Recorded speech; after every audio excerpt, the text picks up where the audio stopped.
नमस्कार एंड जय हिंद। आज के वीडियो में हम देखेंगे इंडो नेपाल बॉर्डर कन्फ्लिक्ट के बारे में। हाल ही में ये न्यूज बहुत ही ट्रेंडिंग है। After Donald Trump added 25% more tariff on India's, there is several changes in geopolitics. So before going to this topic, first we have to understand the historical background of Indo-Nepal war. Okay, देखिए 1800 first minute देखिए 1814 1814 से 16 के बीच जब Indo Indo not Anglo Anglo Nepal war हुआ था, जिसमें नेपाल की गोरखा रेजिमेंट बुरी तरह हार गया था, क्योंकि ब्रिटिश सेना के पास स्ट्रेटजी था, हथियार था और बहुत सारी कुछ था, जिससे नेपाल बुरी तरह परास्त हो गई। इससे इससे पहले नेपाल की सीमा जो कि थी, देखिए ये नेपाल की मैप हो गया इधर से इंडिया एंड ऊपर चाइना, इधर भी चाइना एंड इधर से अगेन इंडिया। बिफोर दिस वार नेपाल का जो बाउंड्री था, इधर सतलज नदी से सतलज नदी से एंड ये इधर Teesta river. But after Anglo Nepal war boundary has been totally changed, because इसके बाद नेपाल का बाउंड्री जो है पूरब में, नेपाल का बाउंड्री ये देखिए, ये और ये यहाँ, ये सीमा महाकाली रिवर से बना गया, महाकाली रिवर। और ये सीमा मेची मेची रिवर। और नीचे में जो इंडिया है, यहाँ का जो बांध ज्यादातर त्रिवेणी बांध के नाम से जाना जाता है। देखिए बॉर्डर कन्फ्लिक्ट सबसे मेन रीजन है कहाँ, विवाद का कारण। हाल ही में चाइना फॉरेन मिनिस्टर वांग यी जो इंडिया विजिट किए थे, 2 डे विजिट में, जहां वे फॉरेन मिनिस्टर एस जयशंकर और national security adviser Ajit Doval और पीएम मोदी से मिले। उसने यहाँ से अगेन वी आर, देखिए ये जो नेपाल का मैप है, ये रिवर महाकाली रिवर,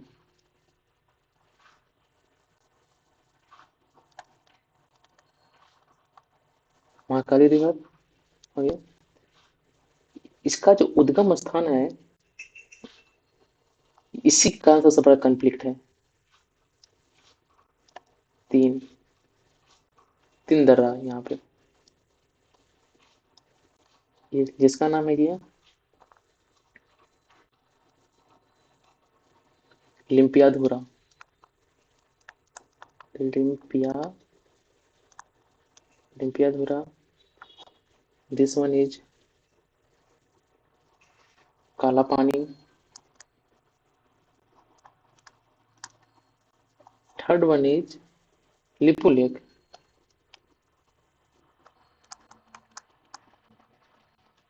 यहीं से सबसे बड़ा रीजन है, क्योंकि हाल ही में चाइना ने यहाँ से जो ट्रेड था वो स्टार्ट कर चुका है।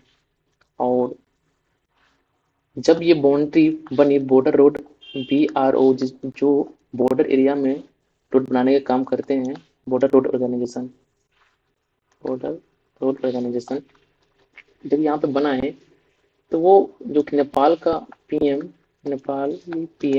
KP ओली शर्मा ने ये दुख जताया है कि ये जो बाउंड्री है, ये नेपाल के सीमा में, नेपाल यह मानता है कि महाकाली रिवर का ओरिजिनेटेड प्लेस लिम्पुआ लिक है।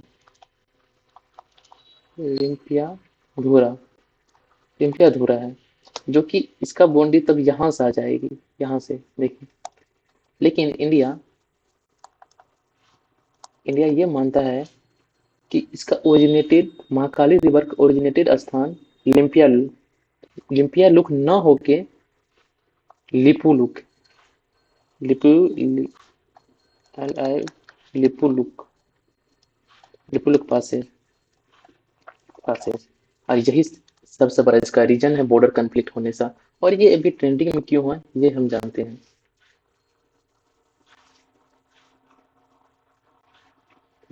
हाल ही में हाल ही में यह विवाद तब शुरू हुआ जब चीन ने अगस्त 2025 में लिपु लेक दर्रे से राष्ट्रीय सीमा व्यापार से शुरुआत करने की घोषणा की। नेपाल ने इसका विरोध किया और कहा कि लिपु लेक काला पानी और लिम्पिया दर्रा उसके आधिकारिक नक्शे के संविधान में शामिल क्षेत्र है। जो कि हमने बतलाया, ये लिपु लेक हो गई, ये काला पानी, ये लिम्पिया धुरा, यहाँ से यहाँ तक वो नेपाल अपना बाउंड्री मानता है। ये समझिए। काठमांडू ने भारत पर आरोप लगाया है कि वह इन इलाकों से सड़क निर्माण और व्यापार गतिविधियां कर रही हैं, जो कि नेपाल का क्षेत्र है। भारत ने नेपाल के आरोप को खारिज करते हुए कहा कि चीन के साथ लिपुलेख दर्रे से सीमा व्यापार 1954 से चला आ रहा है और नेपाल के दावे ऐतिहासिक तथ्यों पर आधारित नहीं है, जो कि बिल्कुल सही है। 1954 से ही इंडिया और चाइना का व्यापार इस मार्ग से हो रहा है। बट 2020 कोविड-19 के दौरान यहाँ से ट्रेड बंद हो गया था, जो कि अब इस बीच में after Chinese foreign minister visited India तब स्टार्ट हो गई। तब से ये न्यूज में आ रहा है। नेक्स्ट देखिए, यही देखिए मेन बहुत रीजन ये भूल कर रहा। नेपाल ने क्या कहा और भारत ने इसका विरोध क्यों किया। नेपाल का कहना है कि उसका संविधान में शामिल आधिकारिक नक्शे में लिपिया धुरा लिपु लेक और काला पानी के नेपाल का हिस्सा दिखाया जाए। नेपाल ने भारत से मांग की है कि वह इस क्षेत्र में सड़क निर्माण, विस्तार या सीमा व्यापार न करे। भारत ने चीन को विश्वसित किया है यह क्षेत्र नेपाल का है। भारत ने इसका विरोध किया और कहा कि चीन के साथ लिपुलेख दर्रे से सीमा व्यापार 1954 भी हो रहा है। भारत का कहना है कि नेपाल के दावे अनुचित और किसी भी ठोस साक्ष्य पर आधारित नहीं है। ध्यान देने योग्य, नेपाल ने प्रधानमंत्री के पी शर्मा ओली ने कार्यकाल में भी यह दावा किया था कि नया राजनीतिक नक्शा पास किया गया था, जो कि कोई किसी तथ्य पर आधारित बिल्कुल भी नहीं है। नेपाल लिपुलेख दर्रे को अपने अभिन्न क्षेत्र का हिस्सा क्यों मानते हैं। देखिए, नेपाल का दावा है कि 1816 की जो सुगौली संधि हुई थी, सुगौली संधि जो मैंने बताया, इसमें नेपाल की बुरी तरह परास्त हो गई है। इसके बाद सुगौली संधि हुई। सुगौली कहाँ है, बिहार में है, जहाँ पे ट्रीटी हुई थी बिटवीन एंग्लो एंग्लो मतलब ब्रिटेनी सेना जो इंडिया में थे और नेपाल के बीच। ओके, उसके काली नदी को ब्रिटिश भारत के साथ पश्चिमी सीमा का तय किया गया था। ओके, तय तो किया गया था, लेकिन ओरिजिनेटेड स्थान के कारण यह विवाद अभी भी है। नेपाल का कहना है कि काली नदी का उद्गम लिपुलेख क्षेत्र से होता है, इसलिए लिपुलेख, काला पानी और लिम्पिया धुरा उसके हिस्से में आते हैं। जबकि भारत का कहना है कि नदी का उद्गम स्थल काला पानी के पास न कि लिपुलेख में है। 2020 में नेपाल ने अपने संविधान संशोधन करके इन क्षेत्रों को आधिकारिक नक्शे में शामिल किया। काठमांडू लगातार भारत की परियोजनाओं और भारत चीन के बीच लिपुलेख पर हुए समझौता का विरोध करता रहा है। इन्हें अपने संप्रभुता उल्लंघन मानते हैं। नेपाल के बार बार भारत की एकतरफा कार्रवाइयों पर आपत्ति जताई है, चाहे वो 2015, 2020 या 2025 में लिपुलेख से जुड़े भारत चीन से समझौते या भारत द्वारा किए गए सड़क निर्माण। इन क्षेत्रों को लेकर विवाद क्यों है। भारत ने नेपाल और कुछ हिस्सों पर नियंत्रण क्यों रखता है। सुगौली संधि में काली नदी के नेपाल के बीच ब्रिटिश नेपाल का कहना है कि काली नदी का उद्गम ये हमने इजीली समझा दिया, अब पढ़ लीजिए। भारत नेपाल के बीच सीमावाद किया है, ये भी हम अभी समझ गए। भारत का अपने लिपुलेख लिम्पिया द्वारा अपना नियंत्रण कैसे उचित ठहराता है। राजनीतिक दृष्टि 1962 के भारत चीना युद्ध के बाद भारत ने यहाँ अपनी सैन्य उपस्थिति मजबूत की ताकि राष्ट्रीय सुरक्षा सुनिश्चित हो सके। व्यापार और धार्मिक मार्गदर्शकों से इस क्षेत्र की सीमावर्ती व्यापार और कैलाश मानसरोवर यात्रा मार्ग लिपुलेख दर्रे से भारत प्रशासन में चलते हैं। प्रशासनिक फरमान भारत के पास नक्शों सर्वेक्षण और शासन प्रशासनिक अभिलेखों के रूप में प्रमाण है जो इन क्षेत्रों पर उसके कानून और ऐतिहासिक अधिकार को दर्शाते हैं। जबकि नेपाल ने अपने संविधान में संशोधित करके इसे अपने नक्शा में शामिल किया है, जबकि इंडिया में बंटवारे के बाद भी शामिल है। हालिया कदम भारत द्वारा सड़क निर्माण और व्यापार मार्गों के पुनः खोलने को वह अपनी संप्रभुता के अधिकारों का प्रयोग मानता है, न कि क्षेत्रीय विस्तार का। नेपाल 2020 का नक्शा भारत ने इसे एकतरफा अनुसूचित दावा किया है। सो हम इस वीडियो में जाने इंडिया नेपाल कन्फ्लिक्ट के बारे में क्या है पूरा मामला। So very very thank you. अब आपको अच्छा लगा तो जरूर लाइक करिएगा, और अगला वीडियो किस विषय पर चाहते हैं जरूर कमेंट में बताइएगा। Okay, thank you.